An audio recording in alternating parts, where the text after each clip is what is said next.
নমস্কাৰ বন্ধু বান্ধৱীসকল, আপোনালোকক আমাৰ ইউটিউব চেনেললৈ স্বাগতম জনাইছোঁ। আপোনালোকে জানে যে আজিকালি মানুহে নিজৰ কামত ইমানকৈ ব্যস্ত হৈ পৰিছে যে স্বাস্থ্যৰ প্ৰতি যত্ন ল'বলৈও থাকি গৈছে। সেইকাৰণে বহু মানুহৰ স্বাস্থ্য বেয়া হৈ গৈছে আৰু বহু সময়ত বহুত মানুহ শকতো হৈ পৰা দেখিবলৈ পোৱা গৈছে।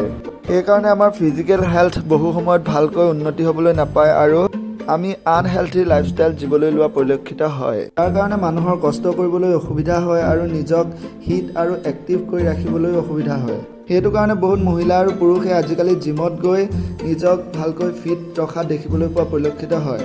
তাৰে মাজৰ কিছুমানে নিজৰ বডিটো বৰ ধুনীয়াকৈ গঢ় দিব পাৰে আৰু কিছুমানে ভালকৈ গঢ় দিব নোৱাৰে। বহুত এনেকুৱা মেল ফিমেল বডি বিল্ডাৰ আছে যে আপোনালোকে দেখি আচৰিত হৈ পৰিব, যিসকলে নিজৰ বডিটো ভালকৈ ৰাখিবৰ কাৰণে প্ৰপাৰ এক্সাৰচাইজ আৰু ডায়েট মেইনটেইন কৰে। ভিডিঅ'ৰ মহিলাসকলক চাওকচোন, ইমান ফিট আৰু ষ্ট্ৰং যে আপোনালোকে দেখি আচৰিত হৈ পৰিব। ভিডিঅ'ৰ মহিলা বডি বিল্ডাৰ কেইগৰাকী কিমান ষ্ট্ৰং হ'ব পাৰে বাৰু আপোনালোকে এবাৰ ভাবি চাওকচোন। ভিডিঅ'টো যদি আপোনালোকৰ পচন্দৰ হৈছে তেনেহ'লে লাইক, শ্বেয়াৰ আৰু ছাবস্ক্ৰাইব নিশ্চয় কৰি ল'ব। আৰু ভৱিষ্যতে এনেকুৱা ধুনীয়া মহিলা বডি বিল্ডাৰসকলৰ আৰু ভিডিঅ' বিচাৰেনে কমেণ্ট কৰি জনাব। ধন্যবাদ।